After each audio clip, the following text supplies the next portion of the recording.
Break के बाद स्वागत है आप सभी का सी न्यूज भारत में। खबर प्रयागराज से है, जहां करचना थाना क्षेत्र के रिपोर्टिंग चौकी भीरपुर के समीप सूर्योदय शिक्षा निकेतन इंटर कॉलेज के पास स्कूल की जमीन पर अवैध कब्जे की शिकायत को लेकर मामला प्रकाश में आया है। जहां प्रभात कुमार पांडे की शिकायत पर राजस्व टीम पैमाइश करने पहुंची, जिस पर दूसरे पक्ष की ओर से राजकुमार मिश्रा के बेटे आलोक मिश्रा और सतीश मिश्रा का कहना है कि गांव की राजनीति के चलते प्रभावशाली लोगों के दबाव में प्रशासन के लोग हमारी जमीन की पैमाइश गलत ढंग से कर रहे हैं, जबकि जिलाधिकारी ने मामले को गंभीरता से लिया है। करचना तहसील अधिकारियों को जमीन की पैमाइश सिहद्दे से करने का दिशा निर्देश दिया है। आदेश कॉपी देखने के बाद समाधान दिवस के बाद पैमाइश करने के लिए आई टीम नायब तहसीलदार संतोष यादव और राजस्व निरीक्षक जिलाधिकारी के आदेश को देखते हुए वापस लौट गए।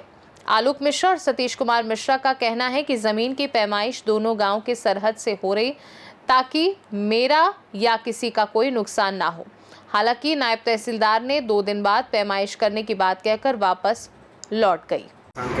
क्या मामला है, किस बात को लेकर के ये बार बार आप पर दबाव बनाया जा रहा है? हमारे ऊपर जो दबाव ग्राम प्रधान का हमने एक बार शिकायत किया हुआ था, तालाब उन्होंने 24 बीघा अराजी 130 नंबर जो है कब्जा किए हुए हैं। उसमें जो है प्रधान का पूरा परिवार, अशोक सोनकर, दिनेश सोनकर, सुरेश सोनकर, जो कि एक पीसीएस अधिकारी भी हैं, वह जब सरकार को इस तरह से क्षति पहुंचा रहे हैं, और मेरा सिर्फ उद्देश्य है कि मेरा जो कोर्ट से 2 विषय का आर्डर हुआ है वह सही ढंग से सरहद्दा पकड़कर सीमांकन के साथ नाप करा दें। जो भी अवैध कब्जा सरकार को लगता है कि मैं कब्जा किया हूं तो मैं तत्काल अपने से खाली करूंगा, यह मैं वचन देता हूं। पूरे समाज में अपने लोगों के साथ में कह रहा हूं, मैं एक भी धूर जमीन सरकार का मैं नहीं लूंगा, क्योंकि मुझे महाराज जी पर, योगी महाराज जी पर और उप जिलाधिकारी करचना और जिलाधिकारी महोदय प्रयागराज पर पूरा विश्वास है कि हमारे साथ अन्याय नहीं होगा। जी, तो आज टीम आई थी तो क्या क्यों लौट गई ये टीम? इसलिए लौट गई कि समय कम होने के कारण नाप जो है सिहद्दा के साथ होना था, इसलिए हमने नाप जो है सिहद्दा के लिए प्रस्ताव रखा, और उक्त टीम जो आई हुई थी वह सिर्फ हमारे नवीन प्रति को कह रही थी कि मैं नापूंगी, जिसके लिए कि न्यायोचित नहीं है या हमारे संविधान के अनुरूप नहीं है। मैं जो 2 हिस्सा हमारा निकला हुआ है, कहीं 160 में चला जा रहा है, कहीं 161 में चला जा रहा है, कहीं 162 स्कूल में चला जा रहा है, तो मैं यह चाहता हूं कि दो सरहद के साथ यदि नाप कर लिया जाए तो सही रूप से निकल जाएगा, उसका पूरा पैमाइश आ जाएगी। और जो पैमाइश में 2 हिस्सा मेरा पूरा आ रहा है तो मैं उसको पूर्ण रूप से 2 हिस्सा से यदि अधिक आ रहा है तो मैं तत्काल उसको सबके सामने खाली कर दूंगा, यह मैं वादा करता हूँ। परिचय अपना दीजिए। आलोक कुमार मिश्रा, भीरपुर, करचना, प्रयागराज में थोड़ा सा लोकल लोग, हमारे कुछ विपक्षी जो हमारे कहीं दूसरी जगह घूमे हैं, उसके कुछ लोग जानबूझ के इस मैटर को गुमराह कर रहे हैं। बता रहे हैं कि ये ज़मीन, मैं सरकार की ज़मीन को कब्जा कर रहा हूँ, तबकि ज़मीनी जो हकीकत है ये काश्तकारी ज़मीन थी जिसमें आबादी दर्ज है।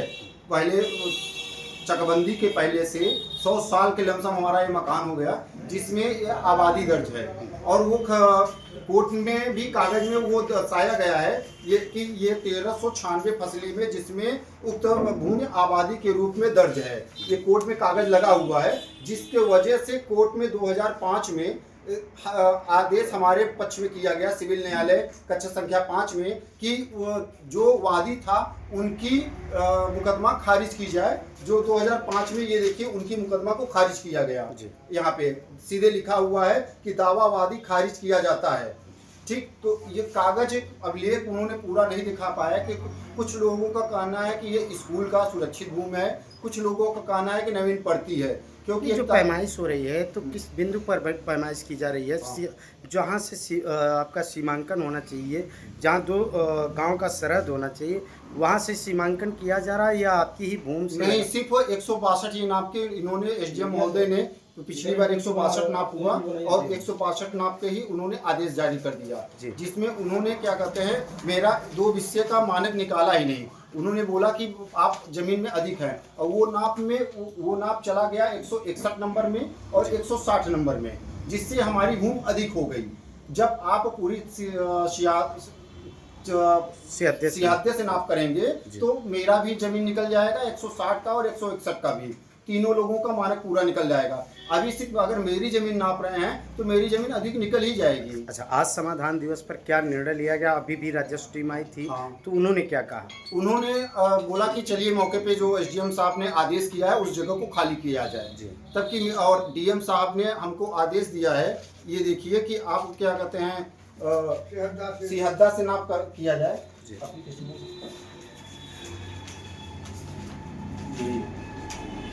डीएम साहब ने इस एप्लीकेशन में लिखा हुआ है कि जो भी नाप किया जाए जी, सिहद्दे से बिल्कुल किया जाए। जो न्याय हित में है वही होना हाँ, चाहिए। न्याय हित में होना चाहिए। सिर्फ जमीन की नाप अगर करते हैं तो हमारे साथ पूरी तरीके से अन्याय राजस्व टीम भी करेगी और जो लोकल जनता और तमाम पत्रकार जी लोग हैं उनसे मैं मदद चाहता हूं कि न्याय का पक्ष रखा जाए, जो न्याय हो वही कार्य उचित है। मैं नाप में मानक पे तैयार हूं। अगर मेरा हिस्सा अधिक निकल रहा है 200 हिस्सा से तो मैं स्वतः उसको खाली करने के लिए तैयार हूं। जो आर्थिक और जो भी दंड होगा उसको मैं सहने के लिए तैयार हूँ। परिचय दे दीजिए। सतीश कुमार मिश्रा, शनाब श्री राजकुमार मिश्रा, भीरपुर, घोडेरी, कृष्णा, प्रयागराज। प्रयागराज से सीनू संवाददाता मंगला प्रसाद पटेल की रिपोर्ट। फिलहाल के लिए खास रिपोर्ट में बस इतना ही। बने रहिए सी न्यूज़ भारत के साथ। हर खबर आपके साथ, आपके हाथ।